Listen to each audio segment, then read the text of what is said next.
ಬೇಸಿಗೆ ಮಳೆ ಸೃಷ್ಟಿ ಮಾಡಿರುವಂತಹ ರಾದ್ಧಾಂತ ಮುಂದುವರಿತಾ ಇದೆ. ಚಿಕ್ಕಮಗಳೂರಿನಲ್ಲೂ ಅಷ್ಟೇ ಮಳೆಯ ಸಂಬಂಧಿತ ಅನಾಹುತಗಳು ಕಂಟಿನ್ಯೂ ಆಗ್ತಾ ಇದೆ. ಬೇಸಿಗೆ ಮಳೆಯಿಂದ ಮಲೆನಾಡು ಭಾಗದಲ್ಲಿ ಏನಾಗಿದೆ ಅನ್ನೋದರ ಡೀಟೇಲ್ಸ್. ಚಿಕ್ಕಮಗಳೂರಿನ ಕಳಸ ಸುತ್ತಮುತ್ತ ಗಾಳಿ ಸಹಿತ ಮಳೆಯಾಗಿದೆ. ಭಾರಿ ಮಳೆಗೆ ಬೃಹತ್ ಮರವೊಂದು ಧರೆಗೆ ಉರುಳಿರೋದ್ರ ಡೀಟೇಲ್ಸ್ ಸಿಗ್ತಾ ಇದೆ. ಸ್ಥಳೀಯರಿಂದ ಮರ ತೆರವು ಕಾರ್ಯಾಚರಣೆಯನ್ನ ಕೂಡ ಸದ್ಯಕ್ಕೆ ನಡೆಸಲಾಗ್ತಾ ಇದೆ. ಕಳಸ ಟು ಮೂಡಿಗೆರೆ ಮಾರ್ಗ ತಾತ್ಕಾಲಿಕವಾಗಿ ಬಂದ್ ಆಗಿದೆ. ಕಳಸ ಟು ಮೂಡಿಗೆರೆ ರಸ್ತೆ ಏನಿದೆ ಅದು ಬಂದ್ ಆಗಿದೆ. ಹಿರೇಬೈಲು, ಮರಸಡಿಗೆ, ಯಡಿಯೂರು ಸುತ್ತಮುತ್ತ ಭಾರಿ ಮಳೆ ಆಗ್ತಾ ಇದೆ. ಬೇಸಿಗೆ ಮಳೆಯಿಂದ ಜನ ಅಲ್ಲಲ್ಲಿ ತೊಂದರೆಗಳನ್ನು ಅನುಭವಿಸ್ತಾ ಇದ್ದಾರೆ.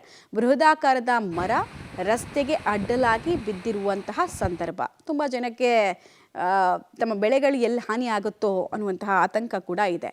ನೋಡಿ, ಇದೇ ಮರದಿಂದ ರಸ್ತೆ ಸಂಚಾರ ಸದ್ಯಕ್ಕೆ ತಾತ್ಕಾಲಿಕವಾಗಿ ಬಂದಾಗಿದೆ. ಮರ ತೆರವು ಮಾಡುವಂತಹ ಕಾರ್ಯಾಚರಣೆ ಮಾಡ್ತಾ ಇದ್ದಾರೆ. ಬಟ್ ಇನ್ನಷ್ಟು ಮಳೆ ಬರ್ತಾ ಇರೋದ್ರಿಂದ ತೆರವು ಕಾರ್ಯಾಚರಣೆ ಅಂದ್ಕೊಂಡ ಸ್ಪೀಡ್ಗೆ ಆಗ್ತಾ ಇಲ್ಲ ಅನ್ನೋದು ಗೊತ್ತಾಗ್ತಾ ಇದೆ. ಹೀಗಾಗಿ ಮಾರ್ಗವನ್ನು ತಾತ್ಕಾಲಿಕವಾಗಿ ಬಂದ್ ಮಾಡಬೇಕಾಗಿ ಬಂದಿದೆ. ಪೂರ್ವ ಬೇಸಿಗೆನ ಇದು ಅಥವಾ ಮುಂಗಾರು ಮಳೆನ ಇದು, ಆ ವಾತಾವರಣ ಅಂತೂ ಸದ್ಯಕ್ಕೆ ಚಿಕ್ಕಮಗಳೂರಿನಲ್ಲಿ ನಿರ್ಮಾಣ ಆಗಿದೆ. ಮತ್ತು ಈ ಮಲೆನಾಡು ಭಾಗದಲ್ಲಿ ಈ ರೀತಿ ಮರ ಬೀಳೋದು ಅಥವಾ ಗುಡ್ಡ ಕುಸಿಯೋದು ಇದೇ ಮೊದಲಲ್ಲ. ಪ್ರತಿ ವರ್ಷ ಕೂಡ ನಾವು ಇಂಥ ಸುದ್ದಿಯನ್ನು ಕೇಳ್ತಾ ಇರ್ತೀವಿ. ಬಟ್ ಬೇಸಿಗೆಯ ಮಳೆಯೇ ಈ ಸಲ ರಂಪರಾದ್ಧಾಂತವನ್ನು ಚಿಕ್ಕಮಗಳೂರು ಭಾಗದಲ್ಲಿ ಮಾಡ್ತಾ ಇದೆ.